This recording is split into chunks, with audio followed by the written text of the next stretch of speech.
Senator Jinggoy Estrada, are you on the line, sir? Yes, magandang umaga po. Yes, si Howie Severino po ito sa News to Go. Kasama ko po si Attorney Raji Mendoza, yung legal counsel ni Ben Herloy. So, ano na ho yung magiging hakbang ninyo ngayong pinakakasuhan na kayo ng Ombudsman? Well, unang ngayon at kinasuhan na kami ng Office of the Ombudsman ay wala na kaming other reports but to file a motion for consideration within 5 days. So, natanggap ng aking mga abogado yan noong Monday at magpa-file kami ng Monday next week, April 7, ng motion for consideration.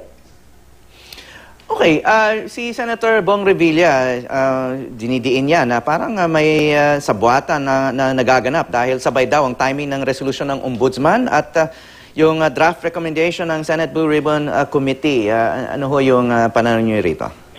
Iyan nga ang una ko sinabi nung ako'y nagpa-interview. Talagang kami pinagplanuhan, pinagkakaisahan na unang-una si Senator Ticona naglabas ng committee report sa kanyang Blue Ribbon Committee. After several minutes, ito na yung Office of the Ombudsman. Nagsasalita na rin. Sinasabi, we are recommending filing of plunder charges against the 3 senators and some of private individuals. Talagang this is a well-orchestrated, well-planned April Fool's Day operation. Yeah. Yung isang tumestigo po rito, si Ginang Ruby Tuazo, na at one time was a good friend of your mom's, no? Your former Senator Loy Estrada. Ano kaya ano kaya nangyari? Bakit parang kalaban nila? Gusto lang niyang isalba, iligtas yung kanyang sarili. Dahil ayaw niya makulong. Alam mo naman, ano yan socialista daw siya, socialite daw siya, at paibibig siya, kaya ayaw niya makulong. Kaya yun ang ginawa niya. Idiniin kami para lang mailigtas siya. Pero wala namang katotohanan lahat ng mga sinasabi niya. Kaya ako'y nagtataka kung bakit siya nagsalita ng gano'n.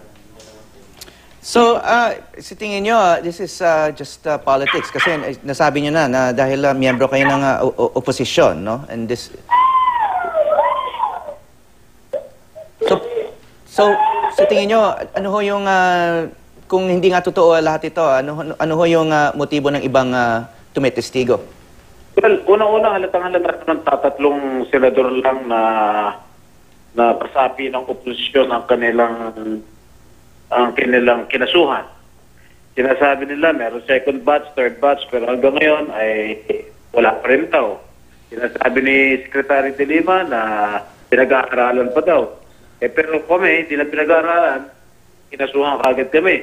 Sinasabi nila nung una, sinasabi ni Ombudsman Morales, it will take a year or so to review all the voluminous documents. Sinasabi, truckload daw na ebidensya.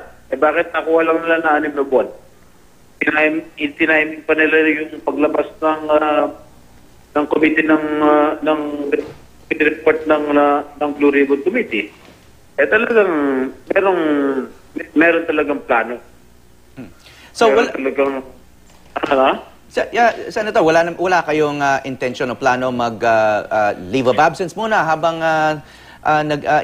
kayo iniimbestigahan? Bakit ako mag-leave of absence? Malinis ang aking konsensya.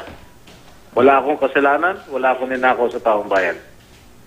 At ayon naman kay Senator Miriam Defensor Santiago, tinitiyak daw niya na masususpindi kayo ni Senator Enrile at Revilla oras na maisampan na sa Sandigan Bayan ng kaso. Nasa Sandigan Bayan na yun. We'll follow the orders of the court. Okay, maraming salamat po, Senator Jinggoy Estrada.